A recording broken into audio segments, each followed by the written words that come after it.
So this week I went onto the Games Workshop store to buy a Warhammer model for one of my favorite Warhammer armies, the Imperial Guard, or the Astra Militarum if you only started playing Warhammer after the big copyright case. But there was a bit of a snag in my plan, because when I got onto the website and navigated through the terrible new UI of the Games Workshop website, which honestly did take a while, I slowly realized in dread horror that the miniatures I was looking for have been secretly removed from the Warhammer store forever. Yep, that's right. There's a lot of Warhammer that has just disappeared out of existence like my dad did when my mom got pregnant. And this got me thinking, if those iconic Warhammer models are gone, what else has been taken down? What else is going on with Warhammer? Why is it all disappearing like the Sandman encountering a vacuum cleaner for the first time? And so I did some investigating, and what I discovered shocked and horrified me. Seriously folks, Warhammer has some big trouble brewing. It's all about to get a lot worse. Now, if you've been following Warhammer for the last few years, then you've probably noticed that almost every single week nowadays, there seems to be another wave of new Warhammer releases. There's another edition of a Warhammer game, or a new game line, or new products. There's more.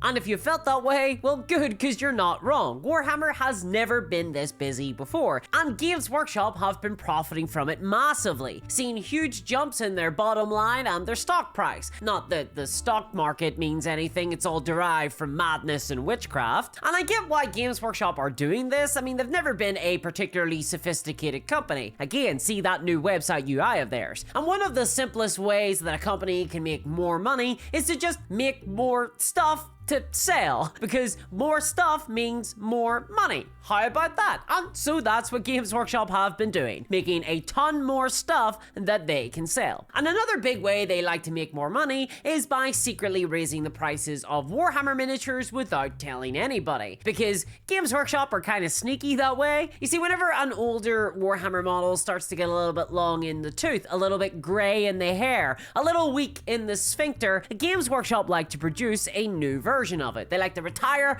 the old one and then release a brand new model filled with hype and dreams and inedible plastic. Presumably inedible. I've never tried. Maybe it's not. I'm going to find out.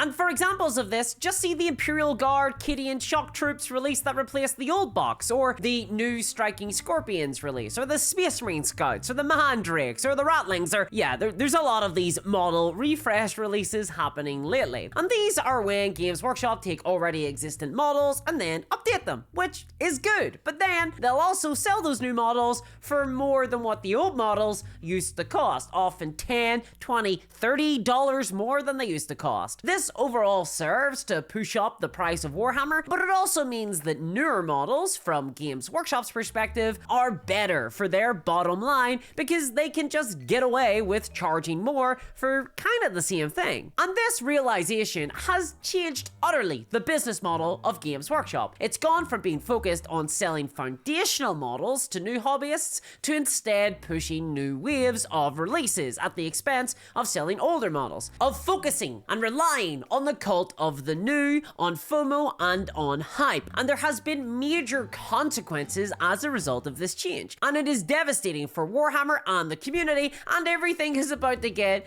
It's like seeing the borders of Mordor on the horizon, though some people might be into that. I mean, have you ever wanted to visit Minas Morgul, the Tower of Black Arts and seat of the Nine Ringwraith, doomed to die? Well, thanks to today's sponsor, Bamboo Labs, you finally can. Because I literally just recreated Minas Morgul on my table in less than a week in incredible quality thanks to Bamboo Labs A1 3D printer. This is the perfect printer to start your journey with 3D printing, because it is genuinely one of the easiest products ever invented by man, and I'm including spoons in that list. I literally just downloaded the files I wanted to print, I used their program Bamboo Handy, and it automated everything for me, printing out perfect pieces of wargame terrain every single time I press the go button. All I have to do is remember to take the previous print off before I start, I'm good to go. And that's how I got Minas Morgul on my table. I just pressed print. print. I've been using the Bamboo Labs A1 Combo 3D printer to make dozens of different terrain pieces, all for super cheap. This has really opened up a whole new world for me, giving me access to fantastic 3D sculpting artists like Printable Scenery, who created this awesome barracks that is super modular and has space for miniatures. This thing is so damn cool, and you just can't get stuff like this outside of a 3D printer. And honestly, now is the time to buy one, because Bamboo Labs are currently having their biggest sale of the year with incredibly deep discounts. This is their Black Friday sale, and it's on right now, so check out my link in the description of this video for the Bamboo A1 3D printer combo. That comes with the A1 3D printer itself, but also everything you need to get started, including materials and also the revolutionary AMS light. This handy little feature means you won't even need to paint your terrain. It allows you to print multicolored terrain pieces. Look at this thing. I printed this hot off the line. There is no paint on this model at all. So check out my link below. I can wholeheartedly recommend Bamboo Labs, and thanks to them for sponsoring today's video. Okay, so Warhammer keeps getting tons more models. Hell, there's even another new faction coming out for the game next year. Eesh, that's gonna be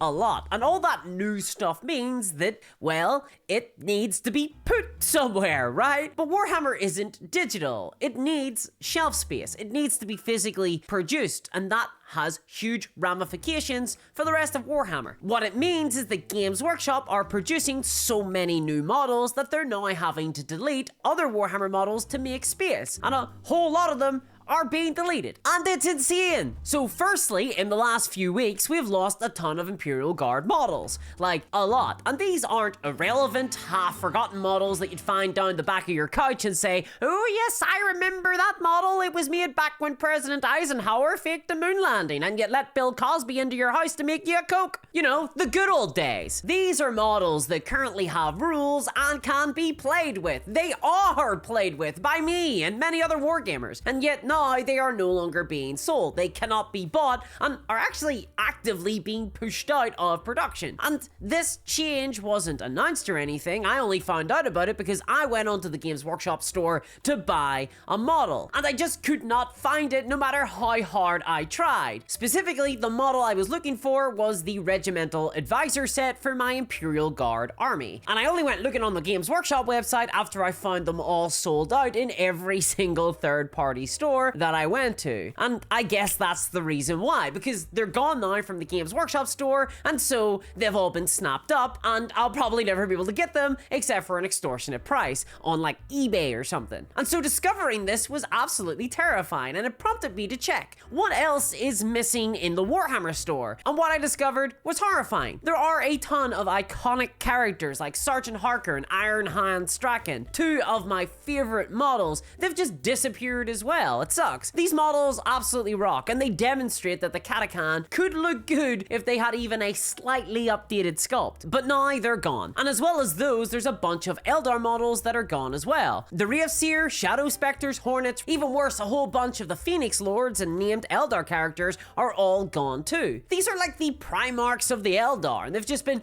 quietly removed from the shop, maybe retired from Warhammer forever. I mean, think of the outcry if Games Workshop did that to middle management Lionel Johnson. Come on! And look, some of these disappeared models might get updated in the future, they might be re-released but with new sculpts, but we don't know. Games Workshop haven't said if that's the case or not. In fact, they haven't said anything about this at all. They just deleted whole swathes of the Warhammer store and didn't mention anything. So right now, all we can assume is that these models are gone forever, especially considering that a bunch of those removed models were Forge World produced and made out of resin or metal, and Games Workshop don't like those materials, preferring instead the much easier to build with but also much cheaper to produce plastic. And a lot of those models are relatively old, don't get me wrong, but they are still relevant. They're still in existing armies, they still have rules and can be played with. Although with this whole disappearing thing, I'm assuming that in the next codex that comes out for those respective armies, they probably won't be included. And this is all sort of darkly funny to me because I often get the comment that, hey, if I hear hate Warhammer so much, why don't I just play an older version, back from the good old days? I mean, no one's taken my models away. And firstly, this isn't a very good, robust answer to some of my critiques, like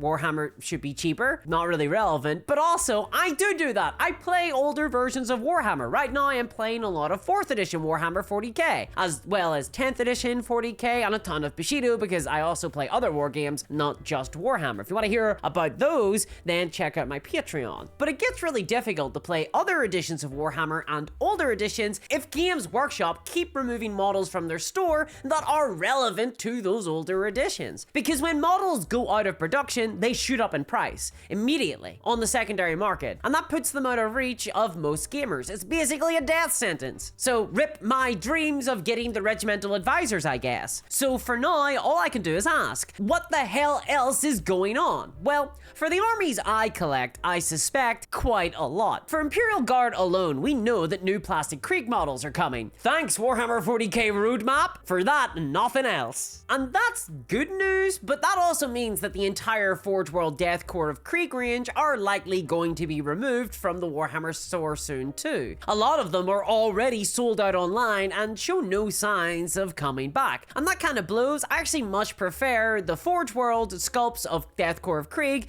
to the more recent plastic sculpts. They just look a lot more true scale. They just look a lot better in my opinion. I also think that the Katakan are on the way out too. Both Harker and Strachan were Katakan special characters, so they were probably just the first to go out of all of them. I mean, they always did like to lead from the front. And perhaps most controversially, most dangerously, I'm also worried that the more mainline iconic models of the Guard, like the Lehman Russ, are probably in line to be quietly deleted from the store soon too. And I know that might sound insane, and every time I mention it, people argue that the Lehman Russ will never go away because it's just far too iconic. It's such an important element to the Imperial Guard's identity. Then again, so were Devastator Marines and Assault Marines and Tactical Marines for Space Marines. And spoiler alert, I mean, they're basically all on the way out too. Hell, half the Stormcast's Eternals range, the poster boy of Age of Sigmar, was also deleted earlier this year. No one, it seems, is safe. Games Workshop are going to get you like a pedophile in a child's dream. And frankly, Games Workshop have been removing a lot of models these days. The Imperial Guard and Eldar models that I discovered gone this month are just the latest. Warhammer miniatures are beginning to feel temporal, ephemeral. As the rate of new releases for Warhammer has increased, the rate of model reductions is also increasing in line. And this is creating a general sense of FOMO in the community and stress for consumers. Overall, this is super unhealthy for the wargame hobby, and it makes me reluctant about getting invested in the Warhammer content treadmill, especially if Games Workshop aren't even going to announce the removal of models ahead of time. I mean, why should I risk getting attached when the things I love might be simply reduced to dust? I'm not up for that. It's why I've booked a spot in a cryogenics lab. Or at least, I hope it was. I mean, he wanted paid entirely in Bitcoin. But now that I think about it, I'm not sure if cryogenic chambers consist of an ice cream van and buckets of ice water. Hold on, I gotta make a phone call. Well, it's back to the potato diet for me. But this trend of Warhammer models disappearing as waves of new models get produced and released every month or week is pretty crazy in miniature wargaming time, which is time that's kind of like normal time, but slightly different. Because regardless of how Games Workshop would love for it to be otherwise, all miniature wargames, even Warhammer, move very, very slowly. No matter how many releases the Games Workshop can pump out like a prize bull hopped up on speed and Viagra, new models can only be handled so fast by hobbyists. I mean, it can take a year, 2 years to get an army built, painted, and ready to get gaming with on the table if you're a casual hobbyist. If you're hardcore and full-time like I am, you can get an army done in a couple of months, or even a single night if you want to see a Banshee. But that's extremely unusual. Banshees rarely do house calls. Collecting an army is a massive undertaking. It takes a really long time to complete, if it ever gets completed. And in that context, losing access to a model or model range that's only like a decade old is actually pretty crazy, and it's super unusual in the wargame hobby. And once all these models do get removed from the store, they get to be moved to Legends, which is to say, they become no longer supported by Games Workshop, and honestly, Games Workshop will just be happy for them to quietly die off like my Age of Sigmar Beastman army. Meanwhile, Games Workshop can use all that new Lebensraum to create a whole swathe of new models to buy, the next rotation. And then in time, those two will just be no longer produced, forgotten. They'll return to dust. Like me, I guess, thanks to some poor investment decisions. And while I'm happy for new stuff to come out, at the very least, Games Workshop could be warning us well in advance when models are going to be discontinued. They've done it a couple of times before, but I guess not this time. And now I'm just left hoping that Strachan, Harker, and the Regimental Advisors are going to get new models so that I can keep playing with mine, both in 10th edition and in older editions of Warhammer. But if they are returning, well, Games Workshop aren't saying. And a massive thanks to my patrons for supporting today's video, especially CryptoKev. And if you want to support my content, please check out Patreon, patreon.com/discourse miniatures for bonus videos and live streams and exclusive access to a fun hobby community. And do check out my link to Bamboo Labs, linked below. Their sale right now is insane and their printers are incredible. I've linked straight to the A1 combo printer in the description. It's what I've used to print out Minas Morgul, and seriously, it is the best printer I've ever used. Until next time, I'll catch ya. Bye-bye.